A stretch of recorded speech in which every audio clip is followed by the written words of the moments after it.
We announced at 9:15, but because the minyan starts now at 8:30, so Monday and Thursday they're finishing now. So I'm starting in 30 seconds. Good timing. Help yourself with the breakfast before we ran out of it. Today was very successful, the breakfast. We have to increase the order, Rabbi Yosef. Baruch Hashem. That's good. I'm happy. Amen. Eliyahu, we are live. You want to say hi? Okay, This is being watching Aventura live. Yay! Okay. Good morning, Kahal Kadosh. Beruchim Aba'im to everybody. Today, Thursday, the 9th day of Sivan, the 20th day of May 2021. Today's class graciously sponsored by our dear Kohen, Mr. Clemente Rahamim Beda Hamuya Kohen, honoring his entire family, children, grandchildren, great-grandchildren. May Hashem bless them with beracha and aslaha, with blessing and success. And may HaKadosh Baruch Hu give you arichut yamim b'shanim tovot. Amen.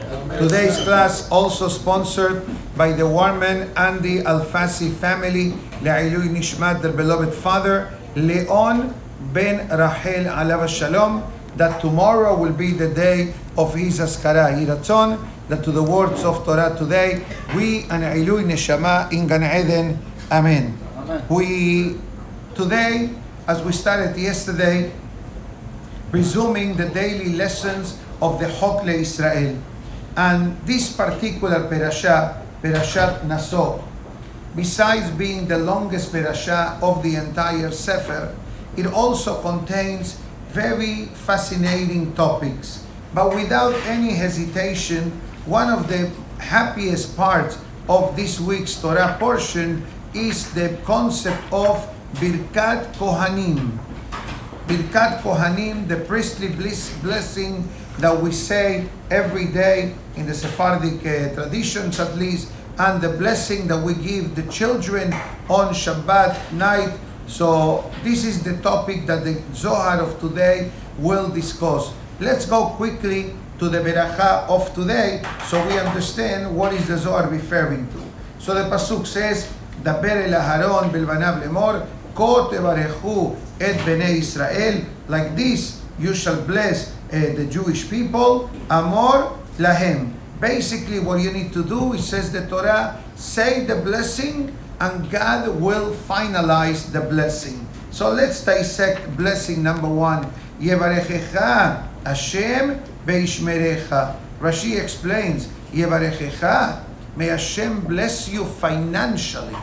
This blessing is God's financial blessing to the person.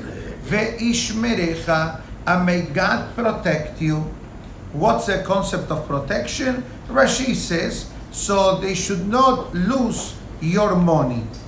What kind of financial loss can the person incur? For example, a crime against the person, a financial crime against the person.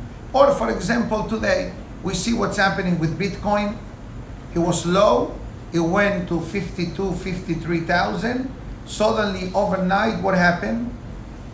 A fish. How much is today?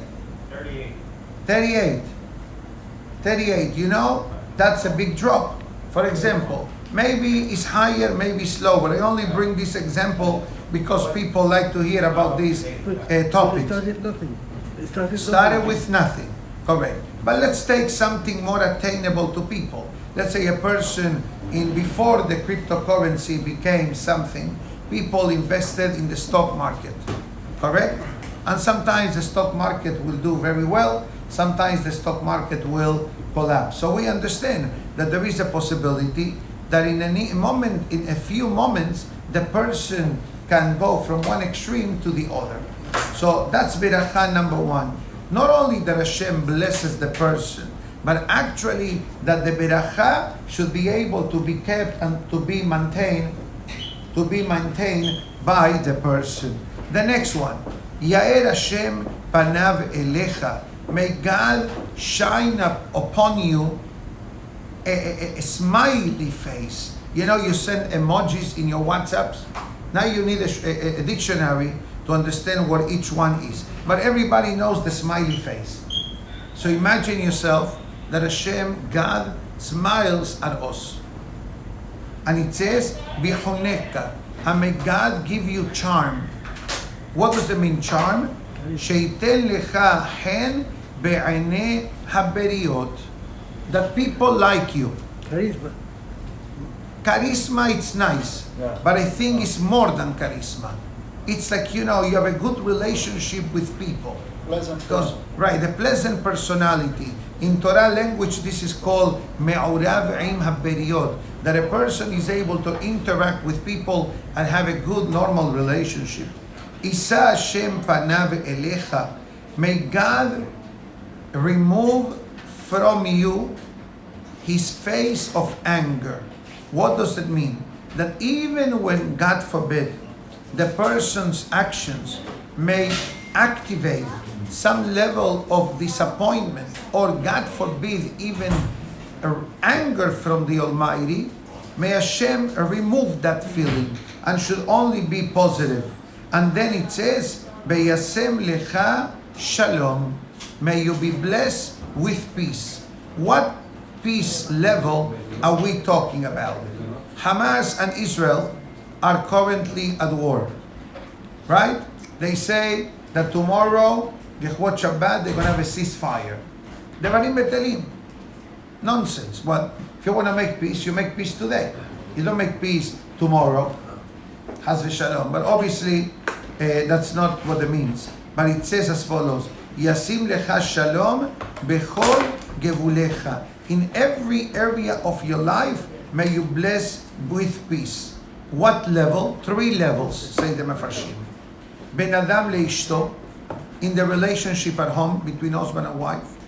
That's one level. That includes family. Level number 2, Ben Adam lehavero, with people, interpersonal relationships.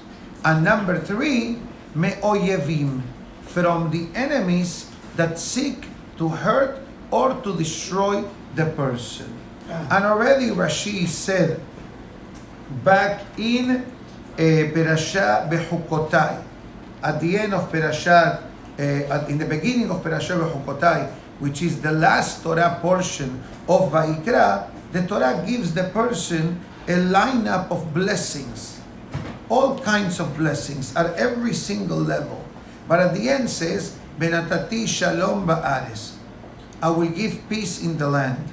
So Rashi asks, why the Torah must throw in the blessing of peace? The Torah is already telling me I'll be financially successful, I have a wife, I have children, I have grandchildren, my fields will yield tremendously, my animals will be fruitful, no one will be barren. Why the Torah must add me another blessing, the blessing of peace?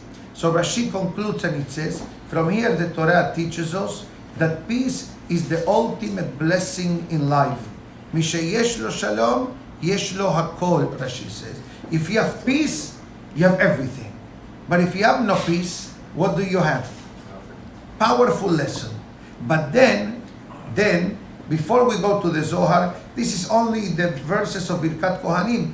And since Baruch Hashem in Sephardic synagogues, we do say Kohanim on a regular basis, it's important to know what our Kohanim are wishing us. And then it says, Besamu et shemi al bnei Israel, you will bless them with my holy name, Va'ani avarechem, and I will bless them. Which name of Hashem? Shem Yod Ke Vav Ke.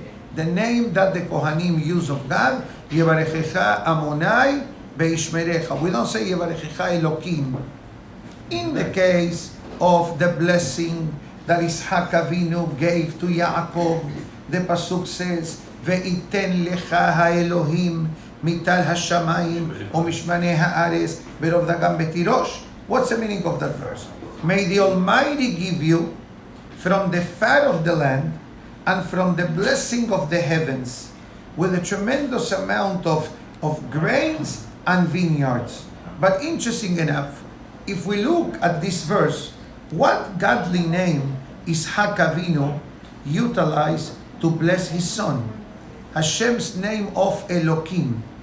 Elohim is one of God's names, numerical value 86. That is the name of judgment. That is a godly name of judgment. So Yitzhak Avinu in a way says to his son, if you deserve the blessing, and if God judges you and you are deserving of the blessing, this is the blessing that I'm giving you. Yani the blessing is conditional. In Birkat Kohanim, the blessing is not conditional. How do we know this? Because the Pasuk says, Yevarechecha Hashem. Hashem's name, Amonai, numerical value 26. That is the name of Hashem, of compassion, of kindness. So comes the Mefarshim and it says, Va'ani avarechem. What does it mean? And I will bless them. It says, I will agree to the blessing that the Kohanim give you because the Kohanim have the power to bless you, because the Kohanim, by blessing the Kahal, automatically the Beracha has a boomerang effect. Because a Kohen says, you're a Kohen Gadol, right? You're a Kohen Gadol also. Okay, you're a Gadol because you're tall, and he's Gadol because of his age, Rabbi Yosef. No, but excuse me, what are you talking? I didn't want to talk. Yes. No, don't talk, because this is recording live. Oh, no, because the Jewish, the Am Israelis, they complain to Hashem. They say, no, we don't want the bracha from the Kohanim, we want from you, directly from you. Sure, and that's why God says, Ba'ani Barechem. Don't worry, I'm the one who is delivering the blessings. But a Kohen may say, I give blessings, who is going to bless me? God says, the beracha, every time you bless anyone, kol mevarech mitbarech. Boomerang. What's boomerang? You throw it, come back, what goes around comes around. That's exactly Birkat Kohanim. That's Birkat Kohanim. So the Kohanim are not shortchanged for they being the one that are blessing the Kahal. Actually, the Kohanim get direct blessing from Hashem. They bless the Kahal, and that beracha bounces back to the Kohanim. With all this being said, this was only the introduction of Birkat Kohanim. Let's read the Zohar of today. The Zohar says, powerful Zohar, and try to apply this in your life because it's very important and appropriate and is a good spiritual benefit for longevity. So it says, the moment that the Kohanim are extending their hands to bless the Kahal, no one can look at the Kohanim at that moment. You see, when people are in the synagogue and they say Birkat Kohanim, first of all, the Kohanim's face are covered, number one, right? But then people in the Kahal, what they do a few things. Parents bring the children next to them, right? That's number one. Number two, people, for example, take the talet, they put it over the head. Or they put the hand like this, or they lower the head looking to the floor. You're not allowed to look at the Kohanim during the moment that they are blessing the Kahal. And the Zohar says the reason why. Because if at the end of the day, as we mentioned before, that Hashem, God, is the one that is blessing the Kohanim, so that means that at that moment, Kaviyachol, there is a godly revelation in the synagogue. So once you know that godly revelation is there, don't look. And it says the Zohar Kadosh, mitam shelo lirot hashechina. It says not to look at the holy presence of God, and it says it's imperative to know that at that moment, that's why when it comes to Birkat Kohanim, I think the Hidah says that a person should not walk around the room during Birkat Kohanim. Stay where you are. Why? So if I remember correctly, it's like wherever you were standing in the beginning of Birkat Kohanim, that's where the blessing is coming to. And if you walk, it's like the blessing is affecting no one.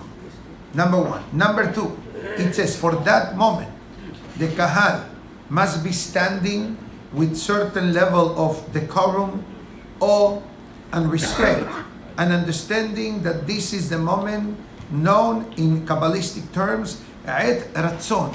What's the meaning of the word Et Ratzon? A moment of goodwill, meaning to say the gates of heaven are open.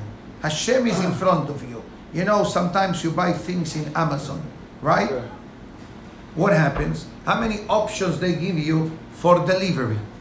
Many options. Which day of the week, 3 days, Prime, overnight, etc. Now, if you buy a gift card in Amazon, what do you have?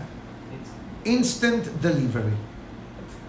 So Mavdil, when we are in the synagogue and we are participating in the Birkat Kohanim and the person receives the blessings, that prayer that a person may order in those few moments, it has a direct delivery to a Kadosh Baruch Hu. Additionally, says the Zohar Kadosh, the Birkat Kohanim has the power of reversing the moment of judgment into a moment of compassion. And that's the reason why the Talmud says that a person that had a bad dream the night before, when it comes to Birkat Kohanim, there is a prayer found in many prayer books that a person says, Ribono Shel Olam, Master of the Universe, I had a dream and I don't know if it's a good dream or not. If it's a dream that I dreamt about myself, or I dreamt about others, or if others dreamt about me, if they are good, let them become like the dreams of Yosef, the son of Yaakov. If they need healing, let it be healed. And if they need reversal, let it be reversed. I'm giving you the very short version, but many Siddurim have it. In the Ashkenazic tradition, outside of Israel, they don't say Birkat Kohanim. They say Birkat Kohanim when? When it comes to Yom Tov, right? Shalosh Regalim, in the holidays. So if you look in the Ashkenazic Machzor, this prayer of the dream is found in the Musaf of Shalosh Regalim. That is the reason why in Ashkenazic synagogues, they sing, when it comes to certain words of Birkat Kohanim towards the end, ay, ay, ay, ay, ay, ay, ay, ay, ay, ay. In Ashkenazi. They said, why they sing? To give a chance to the audience to say the few sentences of the prayers of the dream. And that's what the Zohar Kadosh is saying. It says, the moment of Birkat Kohanim can reverse judgment to compassion. It's an unbelievable deal. As I said to somebody before, that in the name of the Baal Shem Tov, that when a person goes through a certain hardship or went through a certain hardship, and it says Gamzu letova, like the Gemara says Nahomish Gamzu, so says the Baal Shem Tov, that the moment that a person says this is for a good reason, like somebody said before, I'm happy that it's the leg and not the head. Somebody will experience an accident. And Baruch Hashem, everything is good, but the leg needs to have a brace. So the person says, I'm happy that it's the leg and nothing worse. So the Baal Shem Tov says, when a person look at things in this matter, and it says these words, Gam zu tova, this shall be for good, at that moment, the kindness of Hashem starts reversing the judgment of Hashem. Because the fact that something happened to the person, that means that God forbid, there was an activation of judgment. Now, says the Zohar Kadosh, for this reason, in the name of Rabbi Yossi, in the moment that the Jewish people are in the synagogue and they listening, I said the Jewish people because there is an opinion that says that if it's a goy in the audience, you should not say Birkat Kohanim. Wow. Yes, we don't rule like that, but there is such a halacha. Why? Because we don't want a goy to absorb the blessings that are earmarked for Am Israel. Ko tevarechu et bnei Israel amor lahem. So certain communities, if there is a Gentile in the audience, and if we happen to have Gentile people watching or listening, don't take it the wrong way. There are Noahide laws for the Gentiles, and there are Noahide laws for the Gentiles, and there are the Tariq Mitzvot for Am Israel. It's like I'll save this story for some other time, not today. No, because I don't want the story to be misunderstood. Thank you. So it says, we don't look and the Kohanim cover the hands. Why? Mishum she'ashechinah shore al yado. It says very simple. The Zohar Kadosh seems to imply that Hashem's presence is in front of the Hechal, so to speak. And it comes to the Kohanim. Now, how does it go through the Kohanim? Head, from the head lowers to the shoulders, and from the shoulders travels to the hands. You remember? Yes, you remember? You see Birkat Kohanim, when they do, you ever saw Kohanim? What they do? Exactly. So it says the Zohar Kadosh, Mishum she'ashechinah shora al yadav, because Hashem's presence is in their hands. So as the Zohar Kadosh, Ihachi, if that's the case, no one can see the Shekhinah. Ma ichpatli. What's the big deal if you look at the Kohanim? Says the Zohar Kadosh, no. Ki lo ir'ani ha'adam b'chai. It says, a person cannot see God and remain alive. What does it mean, cannot see God and remain alive? It's a pasuk. Ki lo ir'ani ha'adam b'chai. What happened the other night? We learned that when, excuse me, the Jewish people started to listen, or to hear rather, the first of the 10 commandments, what is the language that it says? Parha nishmatam. Their souls departed from their body. That's the meaning of death. God forbid. What's the meaning of death? Chas v'shalom. Don't go anywhere, please. No, just in case. I don't know, maybe somebody has a trip. Why? Very simple. The neshama originates from Hashem. Hamavdil. What happens, and I tell you this from personal experience, sometimes you want to hold a grandchild, right? And suddenly the mother of the child comes. What is that baby's reaction? They want to leave you and they want to go to the mother. Why that happens? Because there is a natural bonding between the mother and the baby. So this is exactly what happens with the neshama. Once the neshama senses godliness in a more revealed manner, there is godliness everywhere. If you look for God, you will find Him. But there are key moments that godliness can even be sensed. One of them is when we do Birkat Kohanim. The other one is when we do the Amidah. When we do the Shemona Esrei, what is the halacha? The same halacha as Kohanim. Either you read from the book or close your eyes. Don't look around while you do the Amidah, especially if you want to live a long life. Sure, that's what's written. Why? Because Amidah is Olam HaTzilut. The Amidah is in the spiritual level of a personal encounter with God. And that's why we do the Amidah standing and we put our feet together. And sometimes you see people moving or some people remaining firm. It doesn't matter, both opinions are halachically clear and permissible and fine and acceptable. But these are key moments. You know when is another moment of very powerful godly revelation that regretfully many people don't know this? The moment of Petihat HaEchal, the opening of the Aron HaKodesh. And we say Berich Shemeh, etc. It's not a moment to shmooze. You can shmooze to God. Not a moment to talk. It's a moment to pray and to take advantage. In this term is called Eid Ratzon. Thank you.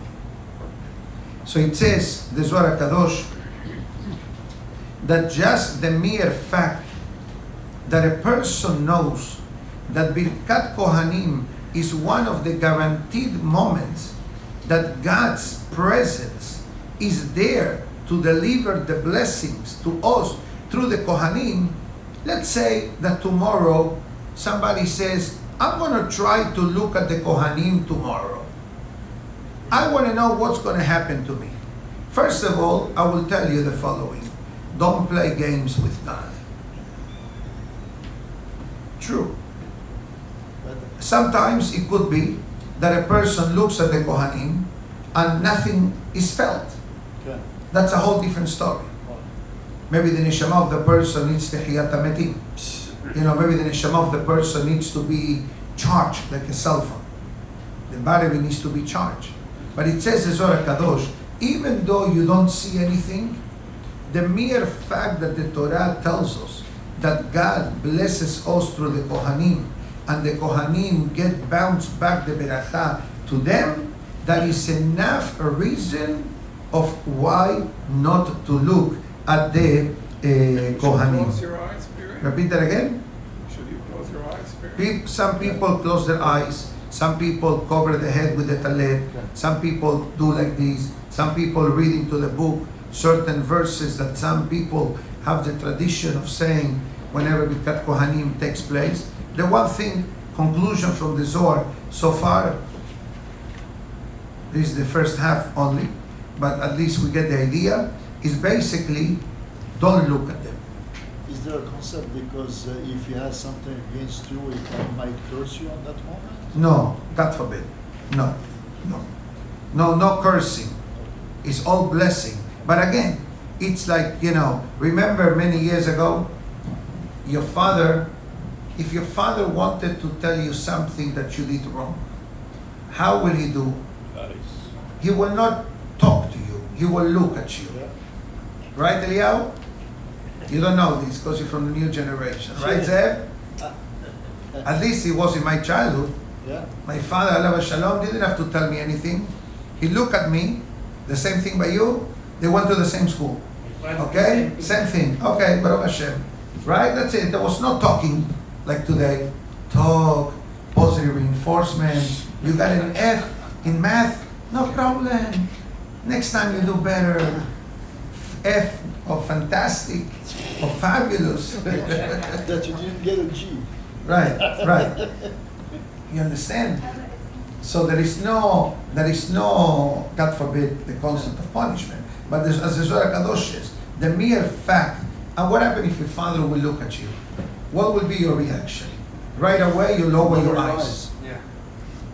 Instantly. Yeah. Hatati aviti pashati. Yeah. Right? Me too. Those days, I will go to sleep early. They'll come back. But nevertheless, he came into the room. Yosef, and if I saw the shahat on the floor, remember that? They'll come back. You know the shahata is? Shahata. The chancla, right?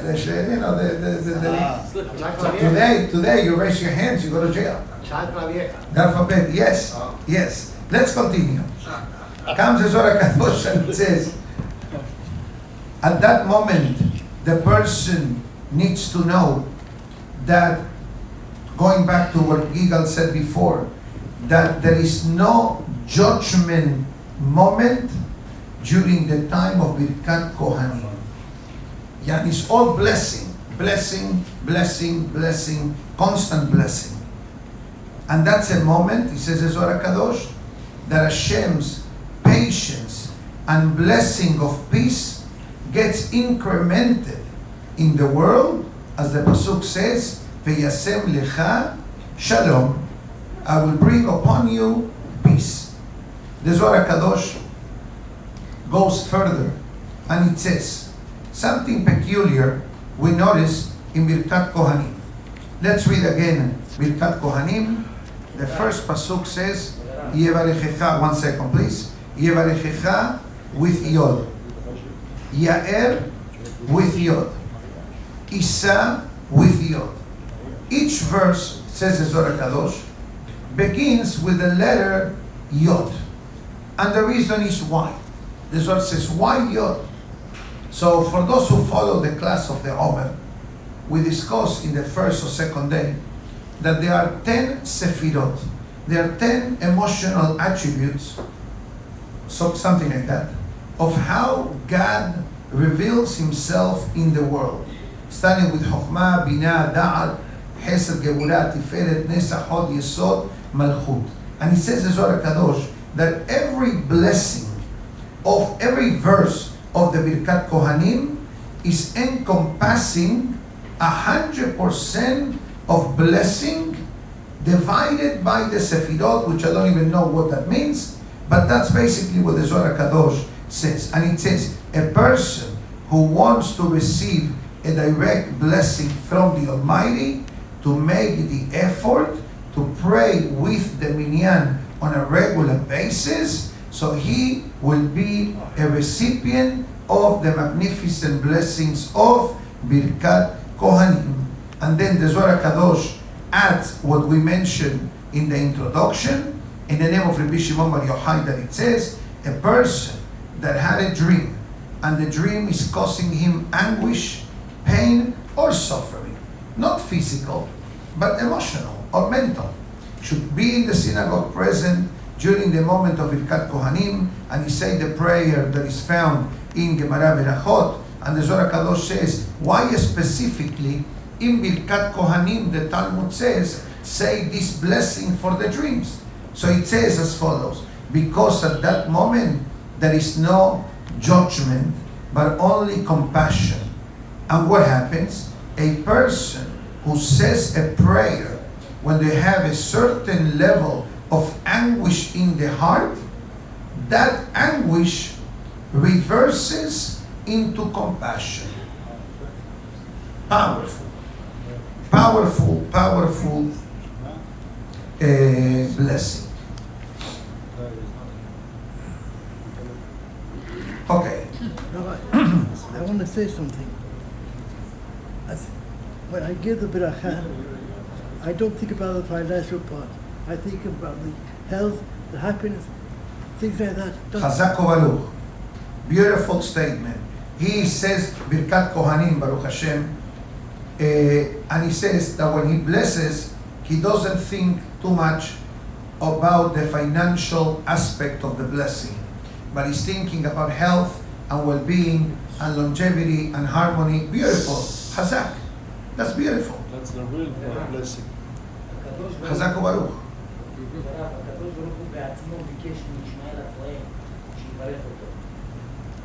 עם ישראל, אם הקדוש ברוך הוא ביקש, אז עם ישראל בכמה וכמה צריכים להיות שמחים שמברכים אותו. Baruch Hashem. He's telling about the Gemara in Tractate Berachot that says that one day Rabbi Ishmael Kohen Gadol came into the Kodesh HaKodashim in the day of Yom Kippur, and he saw a spiritual image of God. And there the Gemara says that God said to Ishmael, Ishmael beni baricheni. Ishmael beni, bless me. Now I ask you a question. God is telling you, bless me. What blessing are you going to give God? Have shalom bayit, have a lot of children. What are you, don't spend too much money. What are you going to tell God? Longevity. When are you going to give God a blessing? But you know what blessing he gave God? He said, God, every time you want to activate the attribute of judgment or anger, reverse it into compassion. It's part of our daily prayers. It's after the Akedah. Ishmael, this Kohen Gadol. No Ishmael from Abraham. Ishmael Kohen Gadol. The biggest Kohen Gadol that ever existed. Why does God need a blessing? You know what? There is such a concept that the young can bless the old. And the Ishmael Kohen Gadol was and is such a holy man at all levels. And he had a beauty, an external beauty that was not human, was godly. He was born through the protection of the angels. And that's why when it came the story of the 10 martyrs, he's the one who went up to find out if this decree can be reversed or not. He was human, but had certain angelical and spiritual benefits and advantages that no human had. So when God saw the holiness of Ishmael, Kohen Gadol, he says, Ishmael, can I have a blessing from you? People come to you for a blessing, right? Why people come to you for a blessing? Because they respect you. And you also ask me for a blessing. Why you come to me for a blessing? You're bigger than me. But you come to me because you want a blessing. Yes. That's it. So the Zohar Kadosh, He was a student of I Rabbi just- Akiva? no, I, before I just gave- But he was one of the 10 martyrs. One of the 10 martyrs parallel to Rabbi Akiva's I time. gave a blessing to my grandson now Yes, for tuition. Right. I told him that he should have success in his studies. Be'ezat Hashem. You want the tuition to be worth it. Yeah. That's why I tell you a secret for tuition payment to be worth it. You know, people pay tuition, Okay. okay? Tuition to yeshivot, Talmud Torah, schools, etc. Part of the key in the success that the learning of the student is successfully spiritual, besides the school, the environment, the friends, is not complaining about the cost of tuition.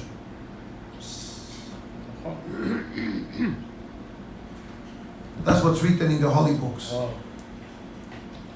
That's right. But regretfully, the Yetzer Hara works on the person. I said, tuition is more than the mortgage, right? Tuition is like a mortgage. Gamzu letovah, but you're investing for the future. That's why the tractate in Betzah says 4 things which are not part of your yearly income: expenses for Shabbat, Rosh Chodesh, holidays, and tuition.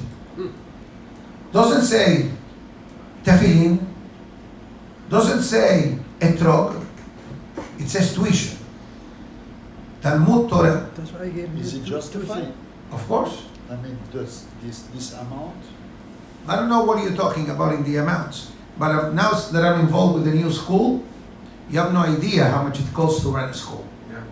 Tuition covers only 30% of the operating budget. I'm doing my studies now. The same amount that the other schools are asking? No, average. You have children that you would like to enroll? But maybe grandchildren, there's a... But okay, we're starting with high school, so we're a few years away. So- September 1st, Be'ez Hashem. Where's the school gonna be? In Hollywood. We will discuss it after the recording. Okay, okay. Okay, so I think the class of today is down to earth, Okay. very practical, very powerful. So Be'ezat Hashem tomorrow will come to Birkat Kohanim with a different mindset, and Shabbat, you know, even better, because then you have the Kedusha and the Beracha of the Shabbat. Thank you, Mr. Clemon Rahamim Bedahamu Yakohen, for graciously sponsoring today's class in honor of your dear family, Be'ezat Hashem, as well as the Tzkela Mitzvot to the Warman and Al-Fasi family for graciously sponsoring the class. Le'ilui Nishmat, their beloved father, Leon ben Rachel, alav shalom. Baruch Adonai Le'olam, Amen ve'amen. Rabbi Hanani ben Akashov.